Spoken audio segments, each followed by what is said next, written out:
اور یہ ان کے معاملات ہیں، سارا ان کو بتا دیا۔ شہباز شریف صاحب نے اس کو درخواہ اعتراض سمجھا، انہوں نے کہا اچھا چلے مل بیٹھ کر آپ کی صلح صفائی کراتے ہیں، کیونکہ شہباز شریف کے بڑا یہ قریب بھی تھا، لیکن بات بنی نہیں۔ تو احسن اقبال نے پھر مستعفی ہونے کی دھمکی دے دی اور وزیر اعظم سے کہا کہ وہ کام نہیں کر سکتے۔ وزیر اعظم نے کہا اچھا میں ان سے بات کرتا ہوں، تو پھر بھی وہ بات نہیں کی، بات نہیں بنی۔ تو پھر احسن اقبال نے ساری معاملات جا کر بتا دیے نواز شریف کو، اور نواز شریف کو کہہ دیا کہ میاں صاحب آپ ہمارے قائد ہیں، لیڈر ہیں، تو میری وزارت کے اندر تو یہ ہو رہا ہے اور میں شہباز شریف صاحب سے کہہ چکا ہوں میں اس بندے کے ساتھ کام نہیں کر سکتا، آپ اس کو رکھ لیں، مجھے نکال دیں، میں استعفیٰ دینے کو تیار ہوں۔ تو میاں صاحب نے پھر شہباز شریف صاحب سے بھی کہا کہ اس معاملے کو بھائی دیکھیں، تو جب میاں صاحب کا پیغام مل گیا شہباز شریف کو تو پھر کیا ضرورت تھی۔ تو انہوں نے جب دیکھا کہ یہ معاملہ بڑا سیریس قسم کا ہو گیا ہے تو پھر انہوں نے احسن اقبال کو ہی ڈپٹی چیئرمین پلاننگ کمیشن کا جو ہے وہ پورٹ فولیو دے دیا، نوٹیفیکیشن کل کر دیا اور جہاں زیب خان کو فارغ کر دیا اور ان کو ان کے عہدے سے ہٹا دیا۔ تو یہ میں نے کہا تھا کہ یہ اندرونی کہانی جو ہے وہ آپ کے نالج میں لازمی ہے۔ یہ لڑائیاں ہوتی رہتی ہیں، بیوروکریٹ وزیر کی کبھی نہیں بنتی، یہ ایسا ہی ہے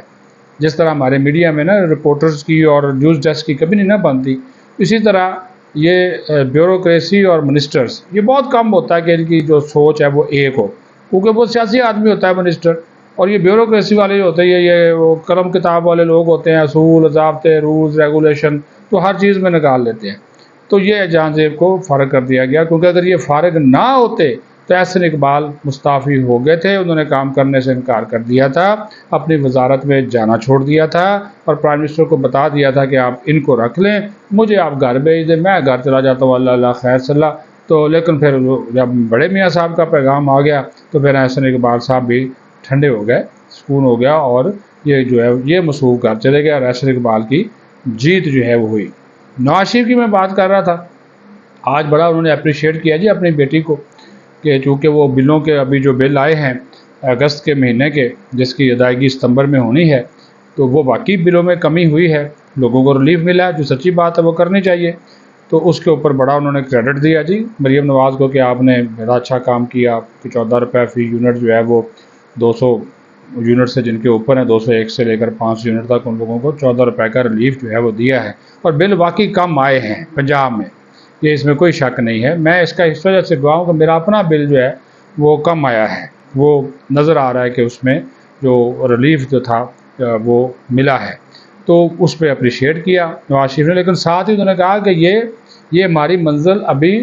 ہمیں حاصل نہیں ہوئی، ہم نے سکون سے اور آرام سے نہیں بیٹھنا۔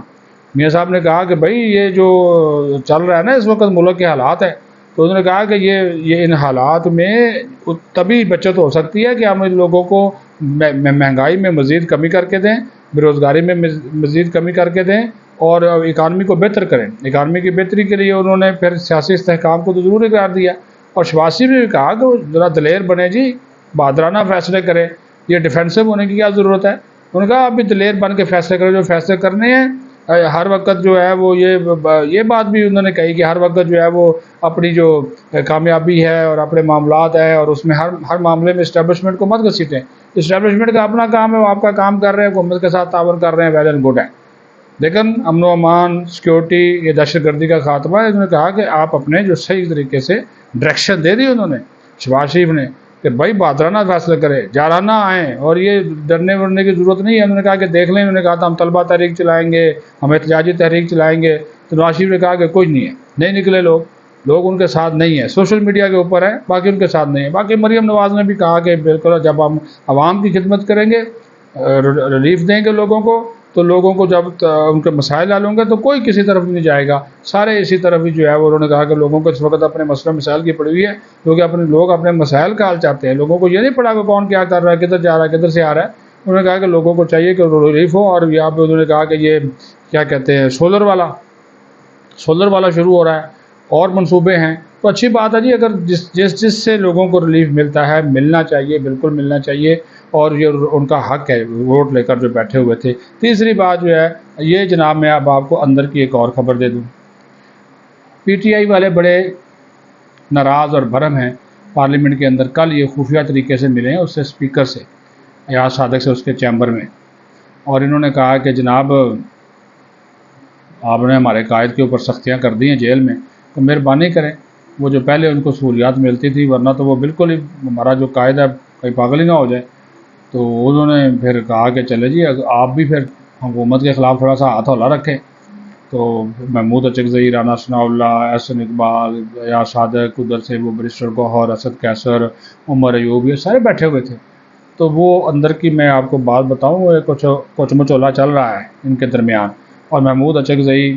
کے ساتھ باضابطہ طور پر رابطہ ہوا ہے رانا ثناء اللہ کا، اور محمود اچکزئی کے ذریعے پی ٹی آئی سے بات چیت ہوگی، اور وہ بھی تیار ہیں بات چیت کرنے کے لیے۔ اور عمران خان کو جو مسائل کا سامنا ہے، حکومت نے بھی تھوڑی سی لچک دکھائی ہے، لیکن ان کو کہا بھی آپ یہ جو جلسے جلسوں والا احتجاج والا کھیل ہے نا، اس کو آپ ختم کریں، آپ بھی اپنی جو احتجاجی سیاست ہے نا اس سے تھوڑا سا پیچھے ہٹیں، تو ہم بھی پھر آپ کو تھوڑا بہت کوئی ریلیف دیں گے، لیکن این آر او شین آر او ہم کوئی نہیں آپ کو دینے والے، ریلیف جو ہے وہ آپ کو جو ہے وہ دے دیں گے، لیکن وہ بھی اس صورت میں کہ اگر آپ لوگ اپنا رویہ جو اچھے